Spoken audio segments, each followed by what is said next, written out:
Hi guys, welcome to my channel.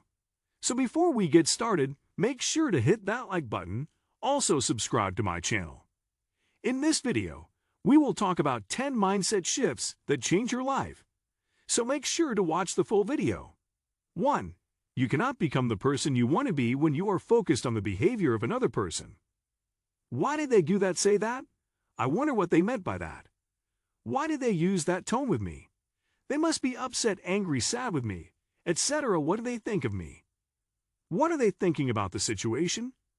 When I find myself in a situation where I am tangled up in a web of worry and restlessness based on one of these thoughts, I remind myself that what I am doing is focusing on the behavior and thoughts of another person. These are two things that I have no control over, and quite frankly, is not my business. When you focus on another person's behavior, a couple things happen. Firstly, you spend a lot of time, energy, and emotions on something you cannot control. It's needless emotional labor, and it tires you out. Secondly, you forfeit your opportunity to be the person you want to be. As soon as I notice I am feeling anxious about something, I ask myself, is this about the behavior thoughts of another person? If yes, I step out of my stories and ask myself, who do I want to be in this situation? And what can I do, say, act that is in accordance with that? And I do that thing. This is my way out. 2. It is not whether or not you achieve your goal. It's who you become on the way to achieving your goal. It's how the process changes you. Failure is not the opposite of success. It is a part of it. After experiencing my first real sense of failure in the last couple years, it took a lot of soul searching to figure out how I want to think about failure and success. I learned that failing means two things. It means that you tried something, and it means that that try did not produce the outcome you expected. The work that it took for that try is not erased. And if you were earnest in your pursuit, then that work would have changed you. This mindset shift enables me to celebrate the process and the effort, and not the result. 3. Life is not promised, and we don't have a lot of time here. This is the foundation of it all. I am very aware of my mortality. I know I am not invincible. I recognize deeply that every day is a gift. I know that just waking up and seeing the sunrise is such a spectacular moment. I know that the fact that my loved ones also woke up to greet the day is a monumental thing. I know that the fact that I have 24 hours ahead of me to do what is most meaningful to me is an enormous freedom and privilege. I am grateful for my pain-free body that is able to walk, talk, run, dance, hear, see, and just be and exist in this world. That is a lot to be grateful for, even just as a baseline. I also know that even the longest life is pretty short. And if life truly is so brief, then this moment is the most precious thing we have. This mindset allows me to live in a state of gratitude and intensity. I only want to do what is worthwhile and important. And I want gratitude to permeate everything I do. It might seem a little intense or over the top to be so acutely aware of your mortality, but really, I consider it foolish not to be. 4. Don't wait for a fresh start. Waiting for fresh starts is a guaranteed way to spend majority of your time waiting, and the occasional time doing something worthwhile. It is the enemy of consistency and progress. As a fresh start addict, I give myself plenty of fresh starts, so frequently that I spend much less time waiting and more time doing. This gives rise to other similar strand of thought, which is to start before you are ready. When you stop waiting for fresh starts, you naturally are forced to start before you are ready. You cannot put something better out there until you put something out there. Oh, and I also stopped waiting for an occasion to do, wear, and use special things. If I have the option to make all my moments special, why wouldn't I? 5. Learn to enjoy doing difficult things.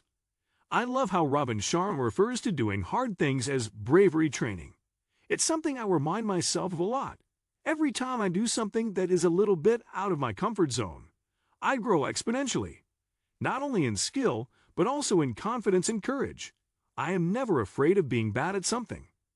If I was afraid of that, then I'd never try anything. I'm not afraid of being the worst in the room at something. If the something I am trying is something that is important to me and something I want to get better at, then I am inspired to work at it and improve. If a thing I am trying is something I am not that interested in, then why would it matter to me that I am the worst at it?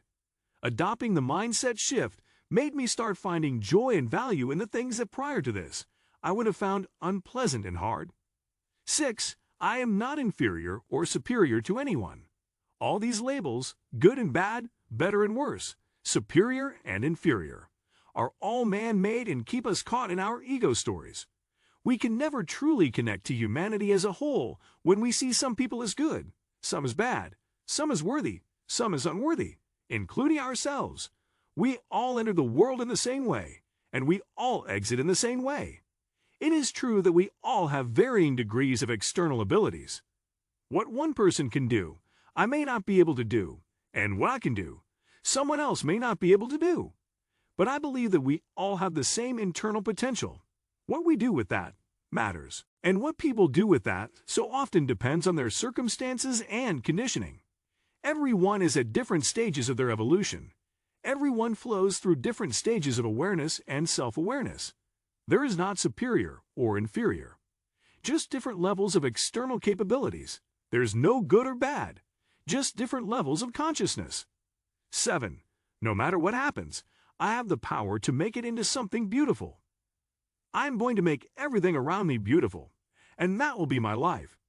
Elsie DeWolf, this is what guides everything I do and everything I am. This is the work of the moment. 8. As you raise your child raises you. When I was younger, I would dream about being a mother. I would think of all the things I would want to teach my children, all the wisdom I would want to impart. Now that I am actually a parent, I actually never think of what I could teach Rhea. It seems like the least important of things I need to do for her. And I learn just as much from her as I can teach her, so it balances itself out. Now, I see parenthood as a two-way exchange, a mutual growing and guiding. I am as receptive to my daughter as she is to me. I don't expect obedience. I just witness and try to be as supportive presence in her life as I can be. We figure a lot of things out together. I know that there is nothing I have to teach her that I don't have to learn first.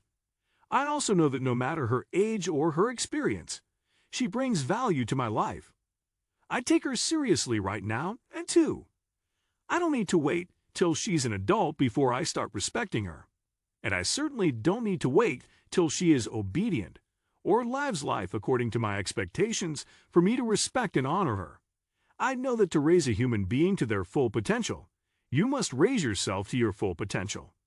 I focus on raising myself into being a happy and peaceful human being. I know that my daughter is watching. 9. Just take the next right step. Living in an intelligent way always distills down to this. Just take the next right step.